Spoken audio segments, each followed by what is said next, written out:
The Blades Ramble are proudly supported by our main channel sponsor, My Business Group, a group of brands designed to support owners, leaders and managers in business. If you're looking to grow your business, contact mybusinessgroup.co.uk today for more information or follow the link in the description below. Today's Ramble is sponsored by Wellstoned Landscapes. From lawn to luxury, creating outdoor elegance. Wellstoned Landscapes covers most areas of Yorkshire. If you mention the Ramble, you'll receive 10% off any work. Call Paul or find him on Facebook in the details below.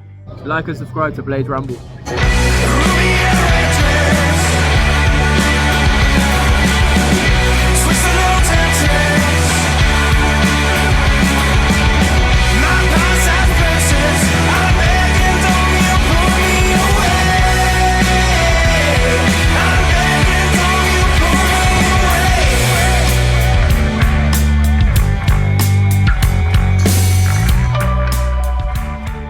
What is happening, Blades? And welcome back to the Blades Ramble. I'm, of course, Jimmy, and this is your countdown to kick-off for Sheffield United versus Ipswich Town at beautiful downtown Bramall Lane on Saturday.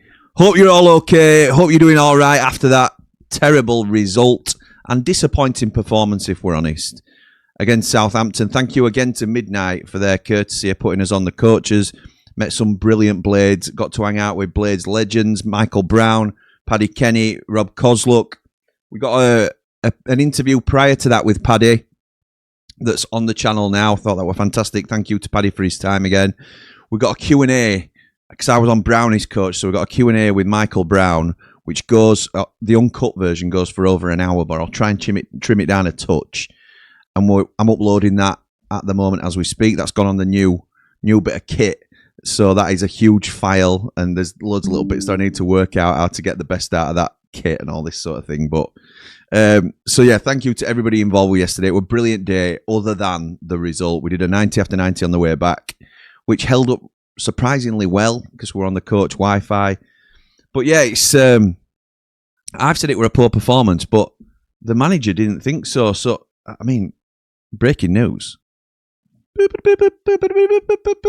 Jimmy disagrees with Chrissy Wilder. I know it doesn't happen very often, but I disagree with him tonight. He's come out post-match and he's sort of said we need to get something from that game, which I agree with that aspect of it. He were also saying stuff like we were the team in the ascendancy. I thought we came onto them second half better, but I thought we were all over the shop first half. And I don't blame the manager. I think I blame him for the... I understand why he's spinning it. I understand why he's spinning it as a positive, because he's got players there who have had two really disappointing results, and he's trying to keep the spirits up for a really difficult trip to, or a really difficult visit of Ipswich, who are the form team in the league.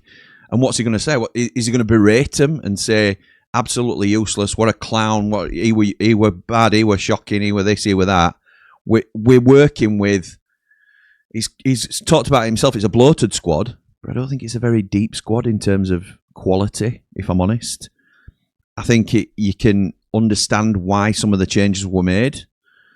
I think he's brought Sariki out of the team, Brooks out of the team, because they were a huge part of that, and McCallum as well. They were a huge part of that team that went against the 11 men, our 9 men against 11 men of Charlton and ran their socks off. We've got a makeshift centre-back pairing. I know they're both centre-halves, but the makeshift centre-back pairing of McGuinness and me, which is our last choice that we were put together. But Binden's ill, allegedly. And Tyler Tanganga is suspended. And I say Binden allegedly is ill because, I don't know. I don't want to speculate, to be honest. But there are some people that think there was something else that went on at Charlton. I best say it now, Anta, rather than let airs run. But there were some people that were saying he might have been concussed. I didn't want people taking what I'd said there and thinking, there's been a bust up in the changing room or anything like that. I think it's a little bit like the Tyrese Campbell injury earlier in the season, or last season, when Wilder says, he's just got a bit of a back tweak. Well, he'd been holding his hamstring for 10 minutes during games, so we knew it were a hamstring, and it kept him out for 3 or 4 weeks, when Wilder had said it were a minor back issue. So, and that may be true. He may have had a back issue as well. I just don't 100% trust Wilder in the press, nor should we. nor should he tell 100% truth in the press either. So it's all part of the gamesmanship and all part of the game. So, yeah, I can go through the team, actually, because we look at what team. I'm just so you're aware as well, I'm not live tonight. I'm recording this earlier in the day because it's my girl's 10th birthday today. Happy birthday, Sophie and Emily. Hope you have a brilliant day.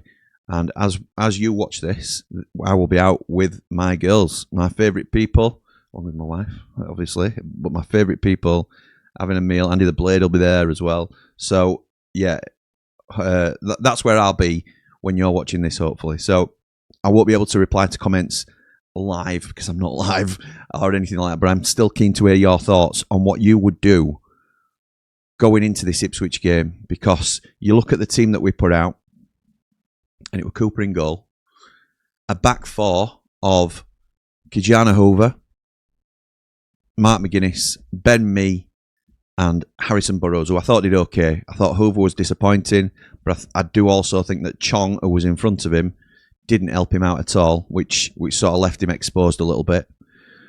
In the middle, we had Ollie Arblaster and Sidney Peck, who I thought were disappointing. I have to say, both of them. We've seen a lot better performances out of them. They don't seem to yet click together as a pairing. I think they're quite similar players in a lot of ways, and it just reaffirms that it's Gyro plus one at the minute. And how important is it that we go out and get a centre midfielder that can take ownership of that middle? Because at the minute, those two aren't able to do it. There's reasoning again behind it. City's just come back.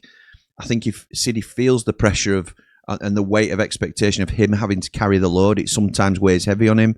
I think Blaster is coming back from that horrific injury, and he hasn't quite got to the same levels. A couple of misplaced passes from him and stuff like that. He will get there. I've no doubts about Ollie Arblaster. He wore the armband. I was proud to see one of our own wearing the armband. I think he is a good captain for us. Callum O'Hare, I thought we're okay again, out wide. He never stops running, does he? And I think that will always buy you favour with Unitedites, as long as you're giving your all, and that's what he tends to do. So he might not have had the most successful game in terms of end product, but he's certainly always involved. I thought Tyrese Campbell and Tom Cannon up front were poor, to be honest. I think Cannon at least ran about a little bit, but I'm really disappointed with Tyrese Campbell this season. I'm not going to dwell on it, but I think he will be disappointed with his own performance as well. I've heard some speculation in the comments in our group and stuff like that. Well, if Bamford was fit to come on, then why ain't he playing 50, 60 minutes and then being taken off? I don't think Bamford's been fit, to be honest. He certainly ain't fit for a 3-game week to play in every 90 minutes in every single game. But we are starting to get to the bare bones, really. And I think once we start chasing the game, Bamford's a better chance of us scoring. I don't think he would have necessarily brought on Bamford if he could have got away with it. If we'd have been winning 1-0 rather than losing, you might not have seen Bamford at all last night. So on the bench, and a lot of people are arguing we had a stronger bench than we did in the 11 in some respects, but that's what we're about. We're having to rotate. I think it again reaffirms that the first 11 is starting to pick itself, even in these tough times. On the bench, you had Adam Davis, Sam McCallum, Gus Hamer, who I thought came on and did all right, to be fair to him. Danny Ings, who I thought came on and disappointed. Andre Brooks, Cheo Ogbeni was back on the bench. Tom Davis, Sariki and Bamford. So that was the Blades the last time out. How do I think we will like... Well, I normally do this a different way. I normally go to our predicted lineup but I'm going to go to the opposition information. This is how Ipswich have been doing recently. They are the form team in the league, and they are a huge, huge threat to us. And it's the team you least want to play, particularly if you're on a bad little run of form. We've got the players to hurt these, don't get me wrong, and we're at Bramall Lane, but these are the form team in the league. In the last 5, they've drawn 1-1-1-1. Not drawn 1-1-1-1. Drawn, then won a game, won a game, won a game, and won a game. They are red hot at the minute, and they're not conceding really. I think they've conceded 1 in the last 5 league games. They're up to 3rd now in the league. Kieran McKenna, a really good young manager, really highly rated across the leagues. I've put down here their key man as Jayden Philogene. However, I don't believe he is fit to play. So it may not be Philogene, but you can swap them out. You could put Jack Clark in there, who played at the weekend and scored again. There's so many good players in this Ipswich squad. It's not like us where we've got an injury to one player and then you have to take him out and put a lesser player in. And that's a harsh way of saying it, but I think that's where we are. Their squad is really strong. And let's have a look, see if we can look at their previous lineup. Kipre, I've had an argument today about him being one of the strongest players in the league. I don't necessarily think he is, but in terms of centre-halves, he's in a team of the season on Proper Football, if you want to go over and check that out very shortly. Jack Clark's in the 11, as you can see there. Nunes, I think, picked up an injury in this game, so might not be involved. There's a few players who have to look at the bench. Sammy Smodics, McAteer, they signed for big money. Jacob Greaves, centre-half. The goalkeeper is maybe somebody we could look at. But again, I'm not confident saying that. It's not like brilliant, let's go and smash them because the goalkeeper ain't great. They play a 4-2-3-1. And it is in this order, to be fair. The back four is right back Darnell Furlong. Oh, he's not better than Femi Siriki, despite what Callum Fowler says. Dara O'Shea, the captain, and Cedric Kipre, the centre-halves. Leif Davis is the left back. Matusiwa and Kajust in the middle. Matusiwa's some player. Burns on the right, Clark on the left, Nunes in the middle, who they signed from rivals Norwich, and Azazon up top. It's a real tough side. In fact, Batman Lou, who does a lot of prep work, which is admirable because I don't. So thank you for that. But he was saying basically they like to get the ball down and play possession football. They're not so accurate if they have to go direct to the centre forwards. He would say, in his opinion, we need to, broadly speaking, press them high and pay close attention to the wide men who can cause us a lot of problems. And he's confirmed that it's Nunes and Philogene are out. So it's good. It's good news for us that they are missing two of their key men, but they can also bring in really strong replacements. So no mugs these. Really tough task ahead of Sheffield United. What else can you say? What else can you say about these boys? It's it's daunting to say the least. So we'll move on to our predicted lineup now, and this is going to be slightly different this time. This is what I think Chris Wilder might go with, and again, it's a guess. It's guesswork, but we haven't been far off with too many of these this season.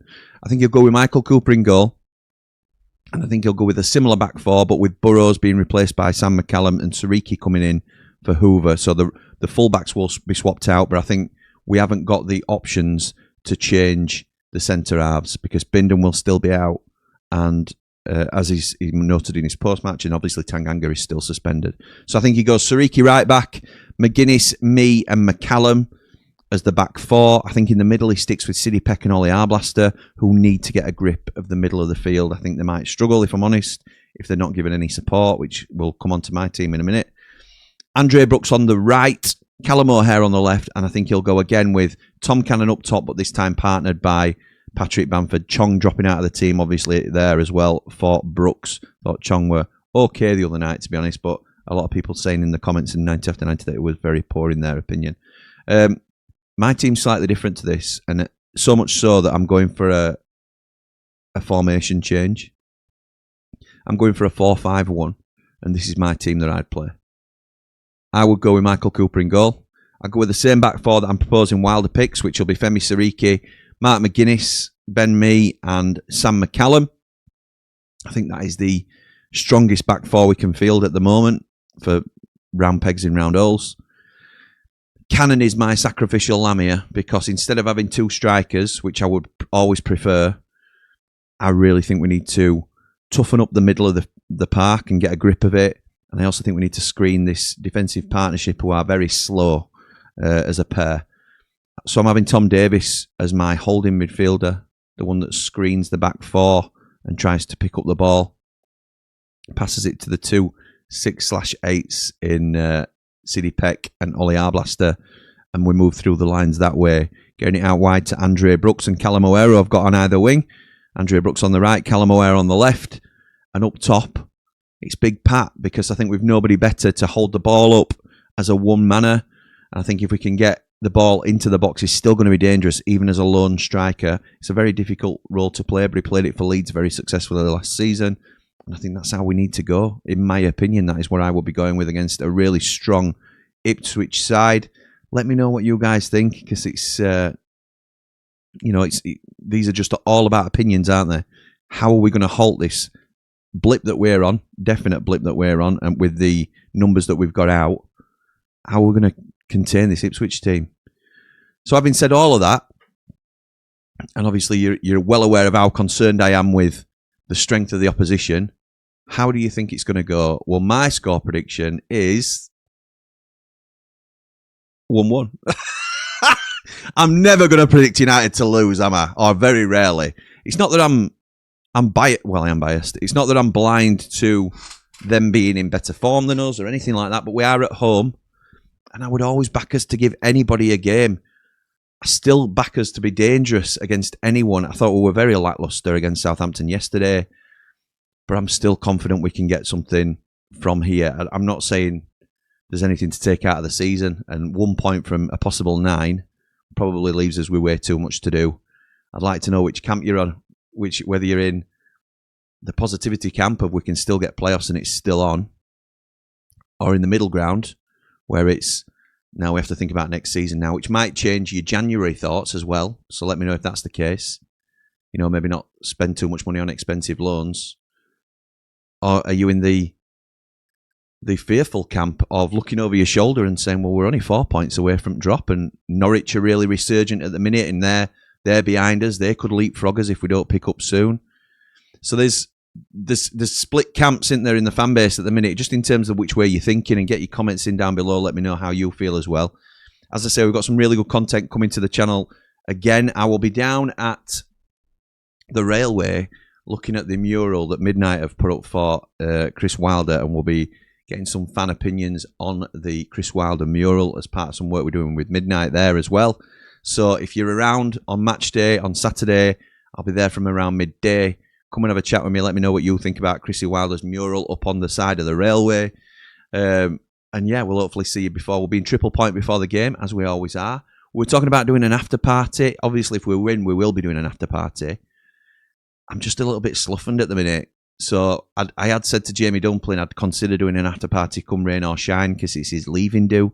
He is going to Oz after this game. So I'll come for a pint with you, Jay, but if we lose, then it's going to be a tough one to swallow.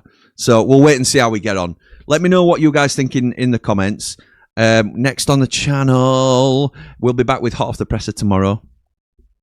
I've got a ramble on the road to do as well. There's football therapy on tonight at 7:30 with Bald and Brilliantly and Jord Motson, the man on the mic, talking about the biggest transfer flops. So that's going to be a good one as well. I've given my suggestion on who I would like to put forward, but obviously I'm out having a meal with the family. So yeah, let us know what you think. Thank you for joining me. But as always, come on, you red and white wizards. Up the blades.